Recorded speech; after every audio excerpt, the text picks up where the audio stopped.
Hello. The last place you want to find yourself on a dark and stormy night are the halls of a hellish haunted house. Unless, of course, there's a glow-in-the-dark skeleton that's going to knock your little brother off the staircase.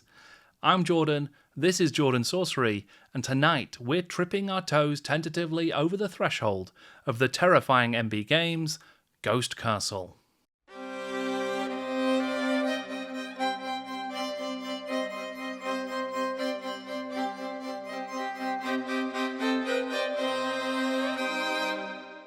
The game I know as Ghost Castle has had many names over the years, but one thing has always been true. It is a family board game about entering a haunted mansion, encountering all kinds of 3D terrain, and seeing if there is a ghost with a tangible presence who wants to knock you over with the whammy ball. This video is part of my series on the history of classic board games. You can see the rest of the playlist by clicking here. And I'm also trying to popularize the term, desperately trying to popularize the term, mansion crawlers, which is a game that is about going into a haunted mansion and encountering ghosts. Yes, it's super niche, but I also think it is a genre, there's loads of examples of it, and Ghost Castle is a very intro, family-friendly version of it.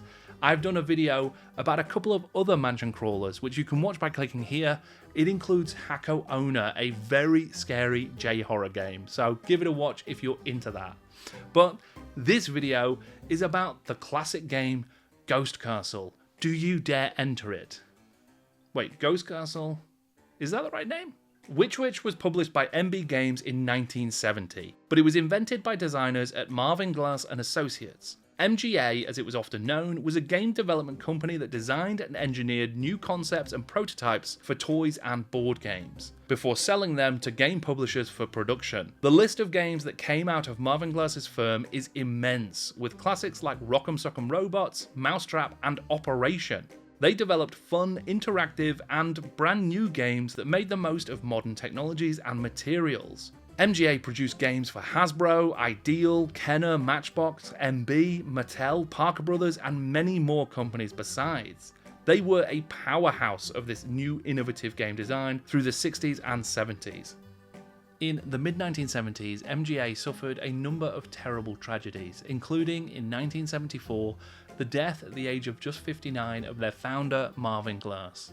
By the 80s, the organisation had moved into the development of coin-operated video games, and whilst they did produce games like Domino Man and Trapper, they had long since lost their position as being at the forefront of American toy design. By 1988, MGA was no more, but their games would have a lasting legacy. One such immortal game was, of course, Ghost Castle, or Witch. One of the key designers behind Witch was Joseph M. Burke, a senior designer at MGA. Burke was a prolific toy designer and engineer with some impressive successes over his career. Amongst many other games, he designed the art auction game Masterpiece, had a hand in a huge number of MGA toys, and co-created and patented the original Light Bright, an illuminated design set that allows kids to create and craft cool imagery, using coloured plastic pegs and backlit pegboard. One of the other patents that Burke secured was, and I'm going to read this to make sure I get it exactly right, a wheeled vehicle having the appearance of an insect, such as a spider, includes a main body portion housing a drive mechanism for propelling the vehicle across a suitable supporting surface. It's just so specific and yet so abstract. I love it. Burke also led the team that designed the range of Evel Knievel toys produced by Ideal Toy Company through the mid-1970s. Burke was even the personal guest of Knievel at the infamous Snake River Canyon failed rocket jump in 1974. The idea behind Witch is simple. Up to 4 players enter a haunted mansion and have to make their way through the different rooms until they get to the Charmed Circle. Unfortunately for them, they are not alone, because this house is occupied by witches. The board is split into 4 sections, each representing a different room in the house. The broom room, the witching kitchen, the spell cell, and the bat's ballroom. The rooms are separated by a cardboard wall, a 3D component placed over the centre of the board, and which includes a hollow chimney in the middle. As you make your way through the mansion, you have to draw cards from the deck. Each card represents one of the 3 witches that lives there. If you pull Wanda the Wicked, you're in trouble, because she will turn you into a mouse, and mice, they can't move. You've just got to sit there and wait, and if Martha sees you, you're going to have a bad day. But if you pull the card for Glenda the Good, she will break the curse and turn you back from a mouse into a child. And then there's Ghoulish Gertie, the final witch. She is the most serious trouble of all, because she brings the whammy ball. This was the major technical invention of Witch Witch, and its big selling point. When Gertie is drawn, you take a marble and you drop it down the chimney in the centre of the board. Then fate takes over. The ball can emerge into any one of the 4 rooms of the mansion, where it will hit a booby trap, like a swinging broom or creaky floorboards, and it could even roll down the stairs and knock you down them. If you get hit by the whammy ball or any of the traps, then you'll reset to the start of the room you're in, making this a race against time to get to the charmed circle. I love the theme and the art for Witch Witch. It is of course now vintage, but it has such a look. It kind of reminds me of the Frank Capra, Cary Grant film Arsenic and Old Lace. The sort of house has this cozy, lived-in feel that's a little bit creepy, but in a theatrical way. It's fun. The UK wouldn't see a release of Witch Witch until a year later. In fact, it wouldn't exactly see a release of Witch Witch at all.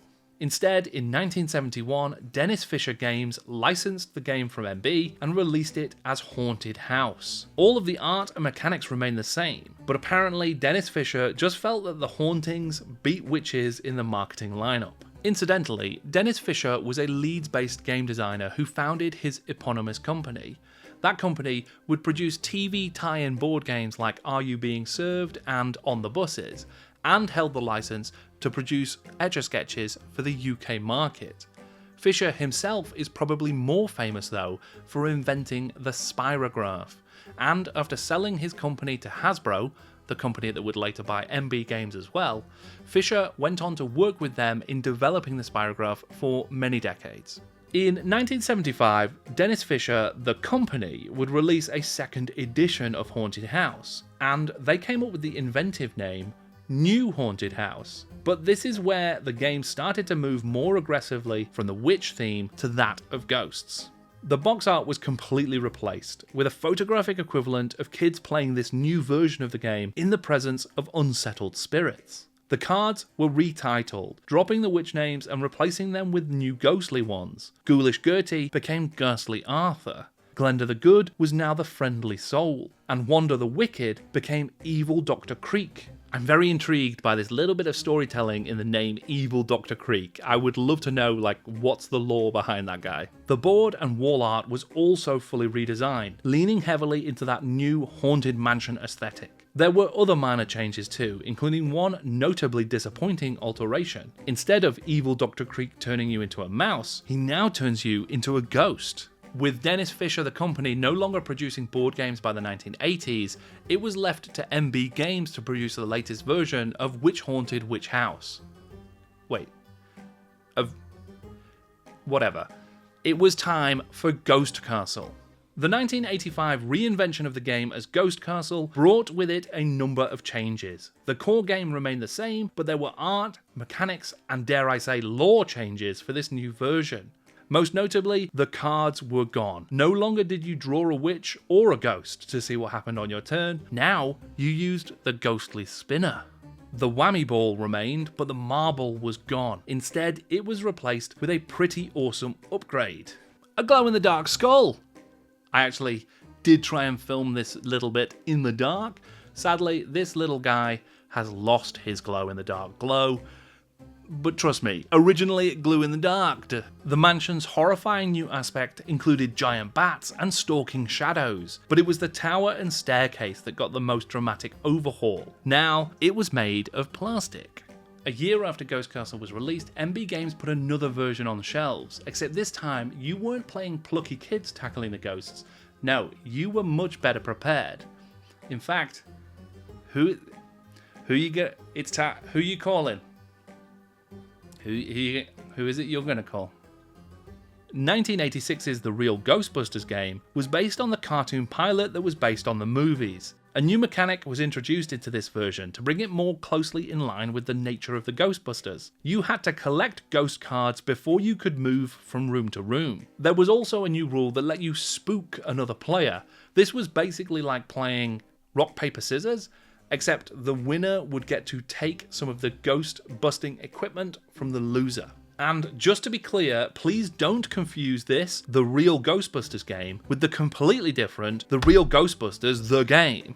In around 2006, MB Games licensed the Ghost Castle name and mechanics to a company called Flare Games, who produced a new version with updated art design. This version seems to have been pretty unremarkable and short-lived. I can barely find any information out about it. The game has gone by lots of different names over the years in lots of different countries, and I am not going to list them all because I will definitely mispronounce most.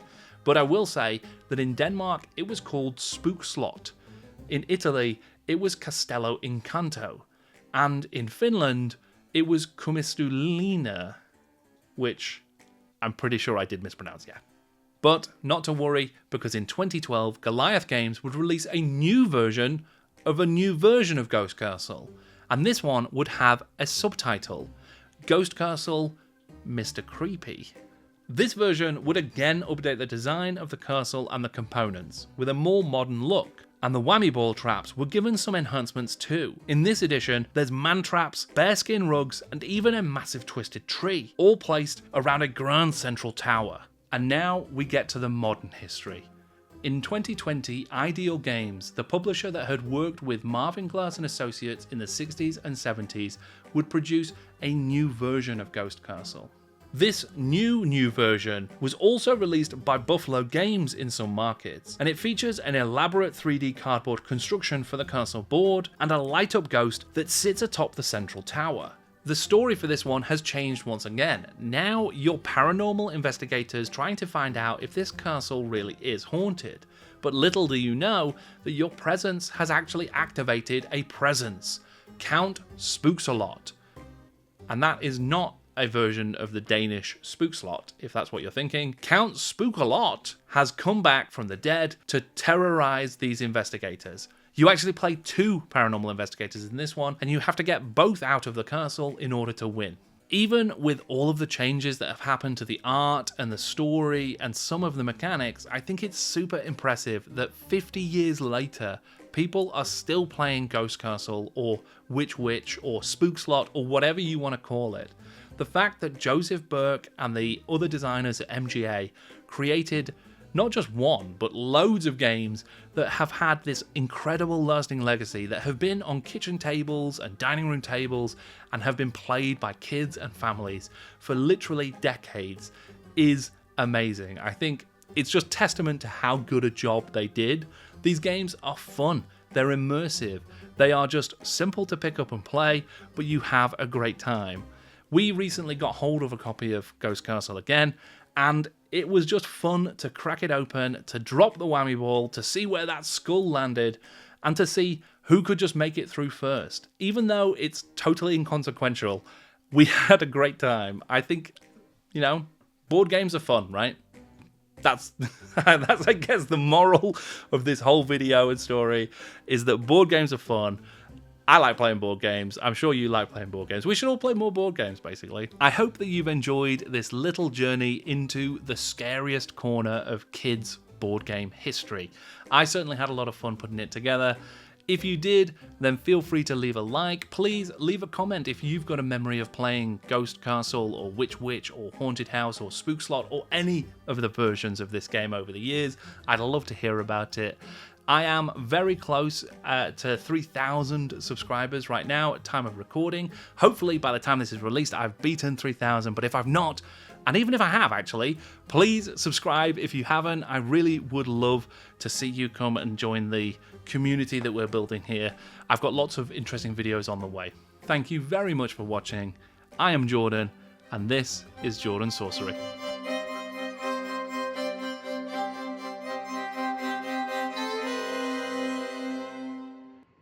A glow-in-the-dark skull.